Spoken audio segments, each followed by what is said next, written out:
ನಮಸ್ಕಾರ ಆತ್ಮೀಯರೇ, ಮನೋಸ್ಪಂದ ಬೈ ಅಶ್ವಿನಿ ಚಾನಲ್ಗೆ ನಿಮಗೆ ಮತ್ತೊಮ್ಮೆ ಸುಸ್ವಾಗತ. ನಾನು ನಿಮ್ಮ ಅಶ್ವಿನಿ. Selfie addiction.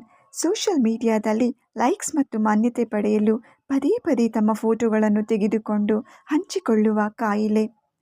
ಇದನ್ನು ಮನೋವಿಜ್ಞಾನದಲ್ಲಿ ಸೆಲ್ಫಿಟೀಸ್ ಎಂದು ಕರೆಯಲಾಗುತ್ತದೆ. ಸೆಲ್ಫಿ ತೆಗೆದುಕೊಳ್ಳುವುದು ತಪ್ಪಲ್ಲ, ಆದರೆ ಇದು ವ್ಯಕ್ತಿಯ ಮಾನಸಿಕ ಮತ್ತು ದೈಹಿಕ ಆರೋಗ್ಯದ ಮೇಲೆ ಗಂಭೀರ ಪರಿಣಾಮ ಬೀರುತ್ತದೆ. ಲಕ್ಷಣಗಳು: ಅತಿಯಾದ ಸೆಲ್ಫಿ ವ್ಯಾಮೋಹ, ಸಾಮಾಜಿಕ ಜಾಲತಾಣಗಳಲ್ಲಿ ಹಂಚಿಕೊಳ್ಳುವುದು, ಲೈಕ್ಸ್ ಮತ್ತು ಕಾಮೆಂಟ್ಗಳ ಮೇಲಿನ ಅವಲಂಬನೆ, ವಾಸ್ತವದಿಂದ ದೂರವಾಗುವುದು, ಅಪಾಯಕಾರಿ ಸ್ಥಳಗಳಲ್ಲಿ ಸೆಲ್ಫಿ ತೆಗೆದುಕೊಳ್ಳುವುದು. Friends, time and age cannot be regained once lost. That's why we must focus on reaching our goals. Don't waste your precious time taking selfies. ಈ ಮಾಹಿತಿ ನಿಮಗೆ ಇಷ್ಟವಾಗಿದ್ದರೆ ವಿಡಿಯೋ ಲೈಕ್ ಮಾಡಿ, ಚಾನಲ್ಗೆ ಸಬ್ಸ್ಕ್ರೈಬ್ ಆಗಿ. ಧನ್ಯವಾದಗಳು.